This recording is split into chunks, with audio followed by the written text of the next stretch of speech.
Bien, en los videos anteriores definimos matemáticamente el campo eléctrico. Ahora vamos a hablar de una representación gráfica que es una forma conveniente de visualizar los patrones de los campos eléctricos. Una forma de representar los campos es por medio de algo que se llaman las líneas de campo eléctrico. Una línea de campo es básicamente una forma de relacionar la magnitud y la dirección en ciertas regiones del espacio. Las líneas de campo tienen varias características. La primera es que el vector eléctrico del campo siempre va a ser tangente a la línea de campo en cada punto. Por ejemplo, supongamos que tenemos que cierta línea de campo, que ahorita vamos a ver cómo se realizan, cómo se determina su dirección. Supongamos que cierta línea de campo tiene esta forma que mostramos acá. Entonces, el vector del campo eléctrico en cierto punto es la línea tangente a la trayectoria. Por ejemplo, en este punto P, esa sería la dirección del campo eléctrico. En este punto, pongamos R, la dirección del campo eléctrico sería esta, etcétera. ¿Verdad? En cualquier punto podemos determinar entonces la dirección del campo simplemente dibujando la línea tangente, el vector tangente a la línea en cada punto. Esta que dibujamos aquí es la línea hipotética del campo.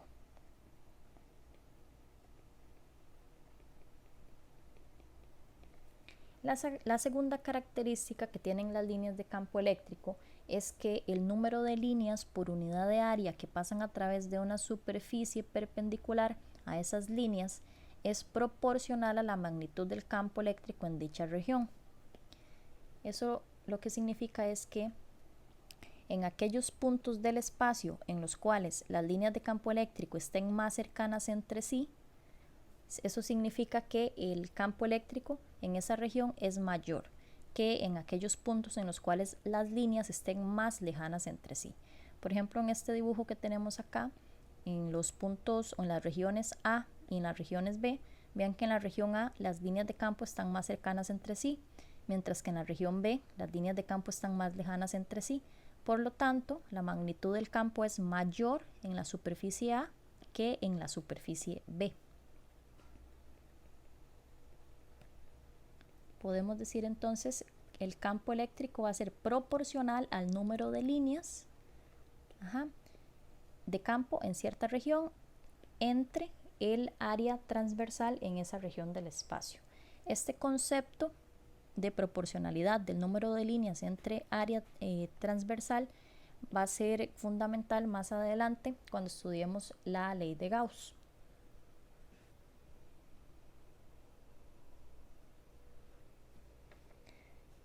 Ya que sabemos las características de las líneas de campo eléctrico, veamos cómo dibujarlas. Empecemos con partículas puntuales.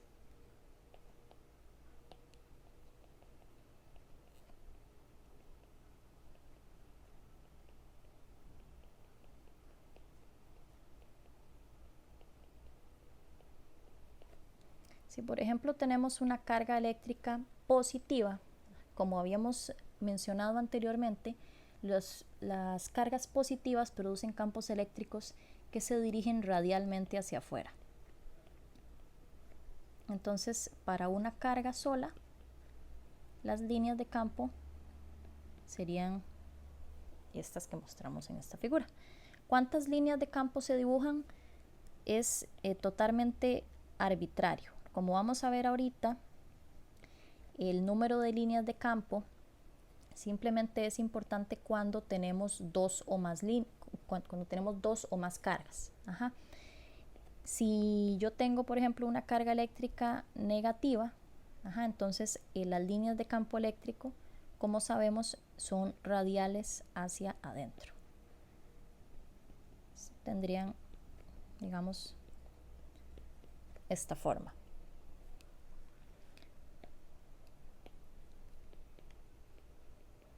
Las reglas en general para dibujar líneas de campo eléctrico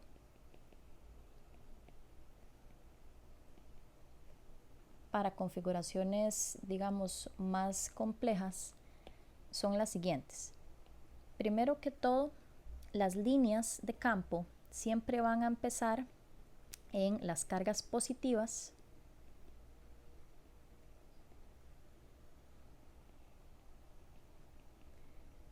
y terminar en las cargas negativas.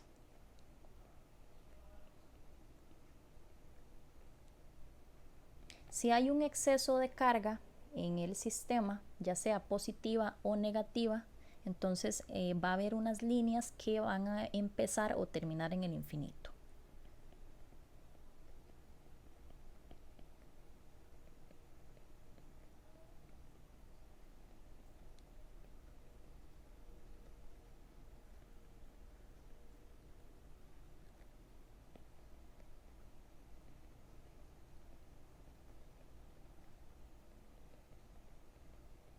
La regla número 2 es que el número de líneas dibujadas siempre va a ser proporcional a la magnitud de la carga.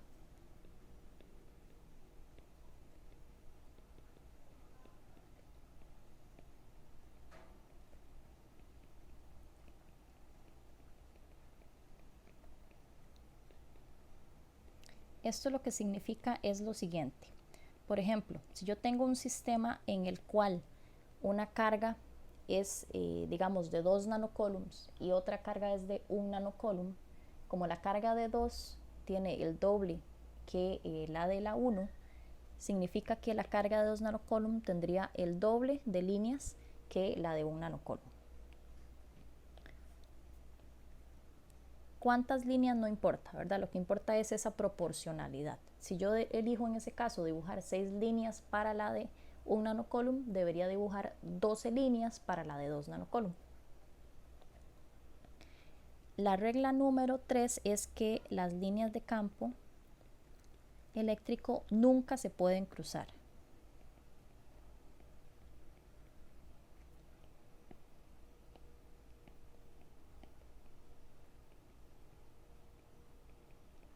Con estas 3 reglas, entonces, ya podemos empezar a dibujar líneas de campo para sistemas más complejos. Hagamos algunos ejemplos.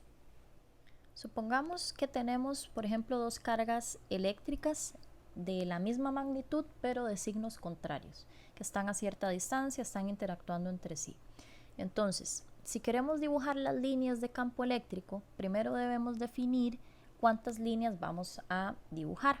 Por ejemplo, yo puedo decir que voy a dibujar en este caso, digamos, 8 líneas. Dado que las dos cargas tienen la misma magnitud y lo único que cambia es el signo, entonces cada una de ellas deberá tener 8 líneas. La primera línea que voy a dibujar va a ser una línea que va directamente desde la carga positiva a la negativa.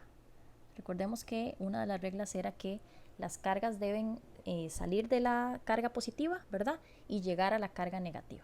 Entonces esta vendría siendo, digamos, la primera línea que podemos dibujar. Puedo dibujar también una línea que vaya por acá, ¿verdad? Sale de la carga positiva y va a la negativa.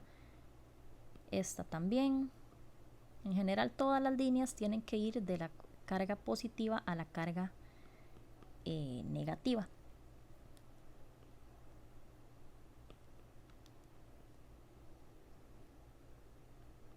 Hay una línea de campo que viene del infinito y es la línea que se aproxima, digamos, a la carga de exactamente del lado opuesto. Esa línea, en el caso de la carga negativa, viene del infinito y se dirige radialmente hacia la carga negativa, y la otra es una línea que se dirige hacia el infinito, y que sale de la carga positiva. Vean que las dos cargas tienen la misma cantidad de líneas, y todas las líneas salen de la positiva, llegan a la negativa. Veamos el ejemplo, un segundo ejemplo. Supongamos que ahora, en vez de tener cargas, una positiva y una negativa, tenemos dos cargas del mismo signo. Por ejemplo, digamos 2 cargas positivas. Entonces, en ese caso, va a suceder que las líneas, como no hay carga negativa, esas líneas que vamos a dibujar tienen que dirigirse hacia el infinito. Entonces, de este lado, ya dijimos que las dos vamos a suponer que son positivas. De este lado vamos a dibujar entonces una línea que se dirija hacia el infinito, hacia el lado derecho. En la otra de la izquierda vamos a dejar una línea que vaya también hacia el infinito.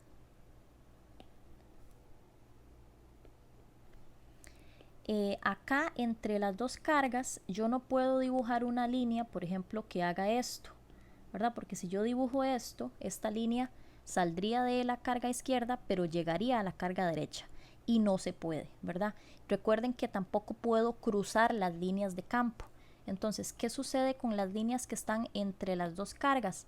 Ellas van a sufrir una, digamos, deflexión.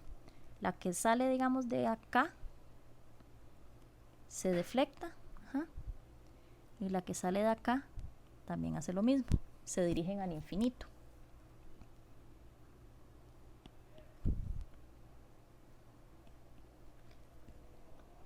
El número de líneas que debemos dibujar en cada carga, como tienen la misma magnitud, debe ser la misma, ¿verdad? Entonces podemos dibujar, no sé, 8 o 5, las que quieran.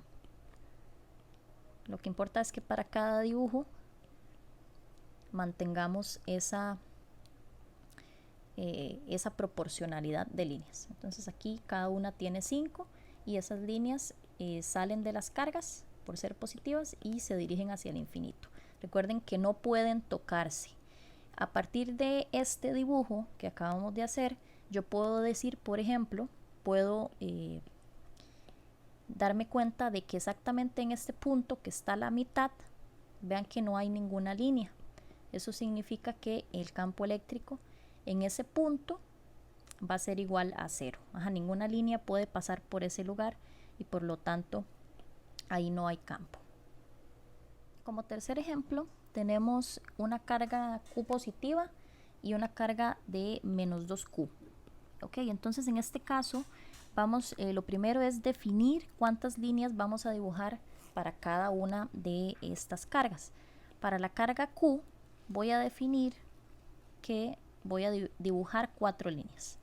Como la carga del otro lado tiene el doble, significa que va a tener 8 líneas. Las 4 líneas extra que va a tener la carga menos 2Q, entonces tienen que venir o salir del infinito.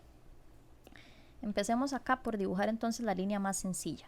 Vean que como esta carga es positiva y esta carga es negativa, sabemos que tiene que haber una línea que vaya digamos, conecte directamente estas dos cargas. Es esta línea recta que va acá. Podemos dibujar también esta línea de acá y digamos esta línea de acá. Puedo seguir dibujando, pero aquí yo definí que iba a dibujar 4. Tenemos también que de la carga positiva sale una línea de campo que va diametralmente opuesta a la carga de menos 2Q. Esa línea va en este sentido.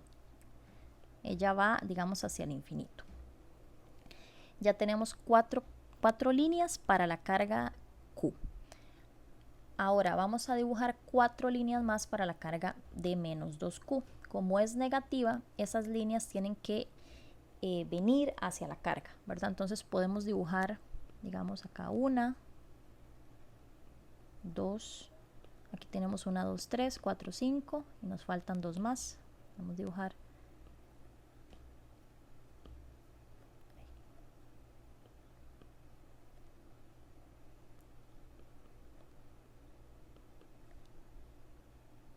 estas 2, y nos falta una. Esa que falta la podemos dibujar igual diametralmente hacia afuera, perdón, hacia adentro, que sería esta que vemos acá. Alguien podría preguntar tal vez por qué esta línea es recta y por qué no la doblo, ¿verdad? Esto es una cuestión, digamos, de simetría. Si yo voy a dibujar una línea de este lado, exactamente en la línea que une a las dos cargas, si la doblo hacia arriba o si la doblo hacia abajo, no tendría sentido, ¿verdad? Ya que esto es simétrico. ¿Por qué habría de doblarla hacia arriba, prefiriendo esa dirección, o hacia abajo? No tiene sentido, ¿verdad? Entonces por eso esta línea que conecta, digamos, las dos cargas, por simetría tiene que ir en esta dirección. Lo mismo sucede con esta línea de acá.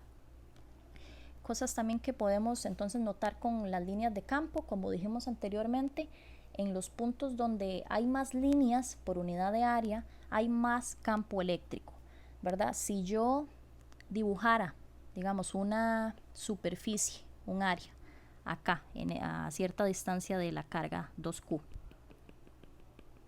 y dibujara una superficie exactamente igual alrededor de la carga más Q, vean que esta superficie tiene más líneas de campo eléctrico, y por lo tanto el campo eléctrico acá tiene que ser mayor que el campo eléctrico acá. ¿Cuánto? Tiene que ser el doble, ¿verdad? Dado la proporcionalidad de las líneas. También con cada línea de campo podemos determinar la dirección, ¿verdad?, del campo eléctrico. Por ejemplo, en este punto, la dirección del campo sería esta.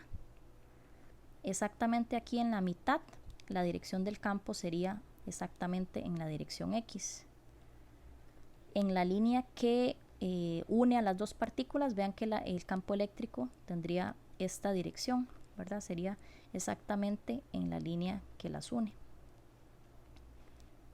Por acá el campo tendría esta dirección, ¿verdad?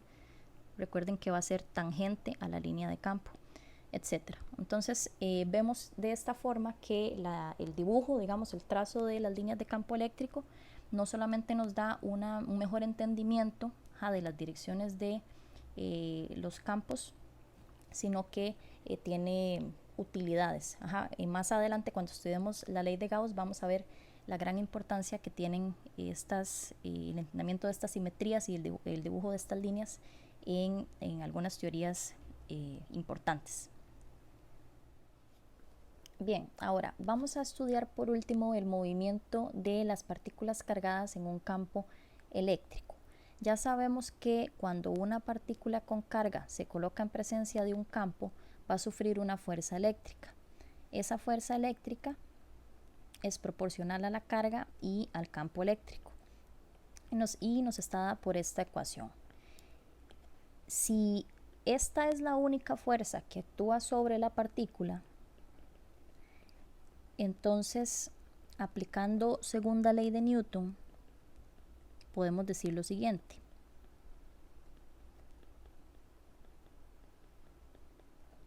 Sabemos que la sumatoria de fuerzas es igual a la masa por la aceleración.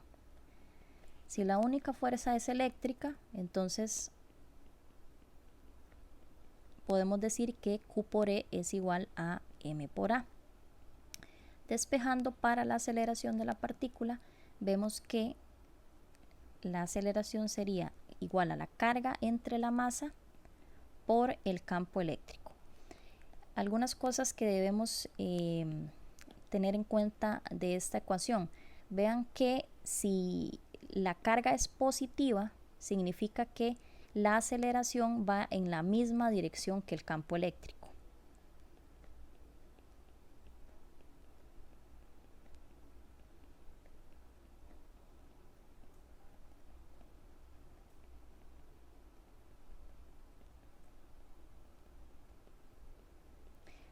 Por el lado contrario, si la carga es negativa, significa que la aceleración va a tener la dirección contraria a el campo eléctrico.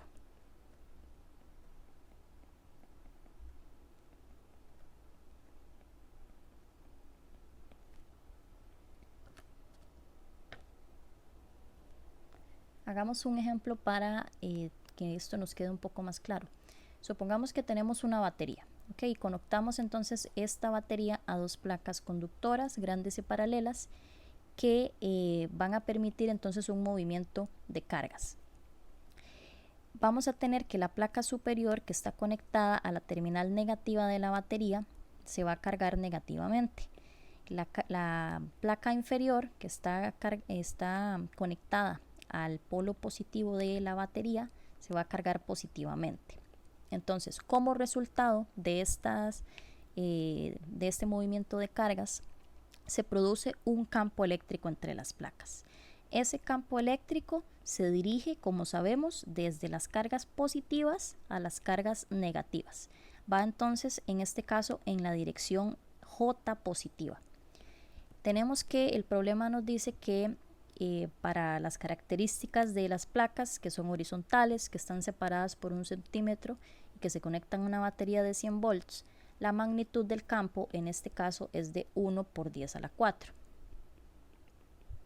Vectorialmente, el campo lo escribiríamos así: 1 por 10 a la 4 newton sobre coulomb en dirección J positiva, ¿verdad? De acuerdo a lo que comentamos, a lo que acabamos de comentar. La primera pregunta que vamos a responder es si un electrón en reposo se libera de la placa superior, nos piden calcular su aceleración. Para los electrones tenemos los siguientes datos. La carga de un electrón es menos la carga fundamental, ¿verdad? Es menos 1,6 por 10 a la menos 19 coulomb. La masa de un electrón es de 9,11 por 10 a la menos 31. Entonces, la aceleración de esta carga, de este electrón, va a ser igual a la carga eléctrica por el campo entre la masa.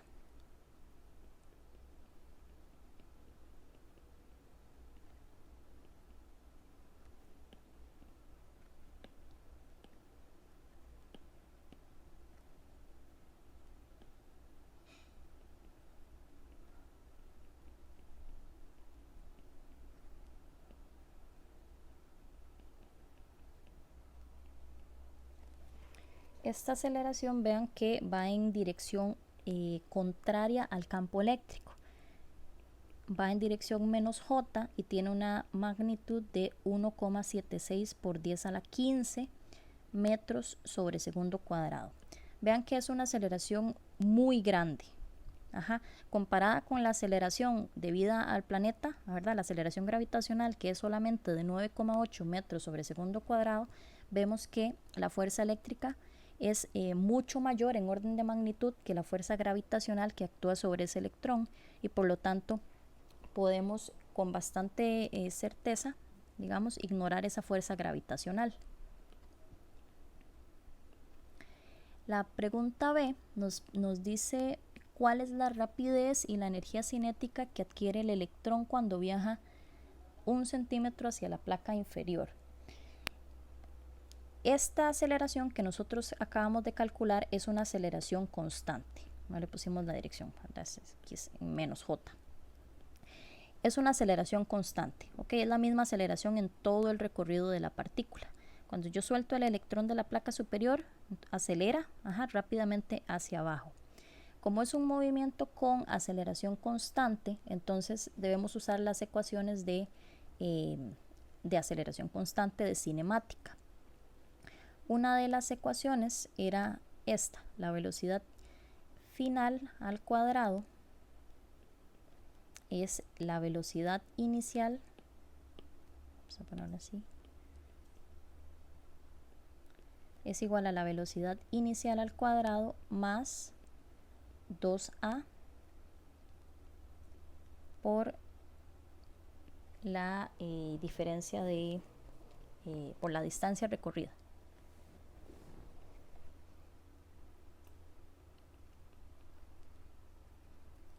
Como el electrón se suelta del reposo, entonces la velocidad inicial es 0 y la velocidad final va a ser igual a la raíz cuadrada de 2 veces la aceleración por la distancia recorrida. Esto sería 2 veces a. Aquí vamos a poner la magnitud, ¿verdad?, de la aceleración, que es 1,76 por 10 a la 15. Y la distancia recorrida es 1 centímetro, ¿verdad?, que equivale a 0,01 metros.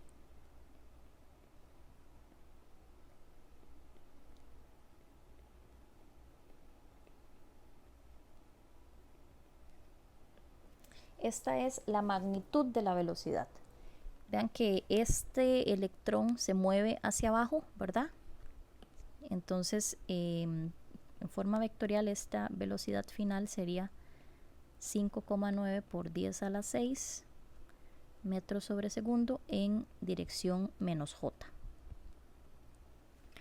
Por último, el problema nos pregunta cuánto tiempo se requiere para que recorra esa distancia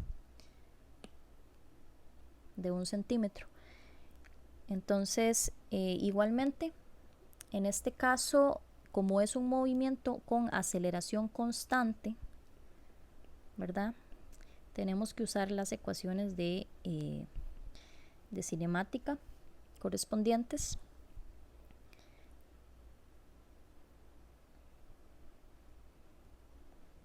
Bueno, en la parte B también nos pedían la energía cinética, ¿verdad? La energía cinética es un medio de la masa por la velocidad al cuadrado. Entonces, en ese punto sería un medio de 9,11 por 10 a la menos 31 por 5,9 por 10 a la 6 al cuadrado. Esto nos da 1,6 por 10 a la menos 17 julios. Y ahora sí, en la parte C, como estábamos diciendo, tenemos que usar las ecuaciones de aceleración constante. Recordemos que las ecuaciones, la de velocidad, que relaciona velocidad final con tiempo, nos dice que velocidad final es velocidad inicial más aceleración por tiempo. Entonces, como la velocidad inicial es 0, el tiempo sería la velocidad final entre la aceleración.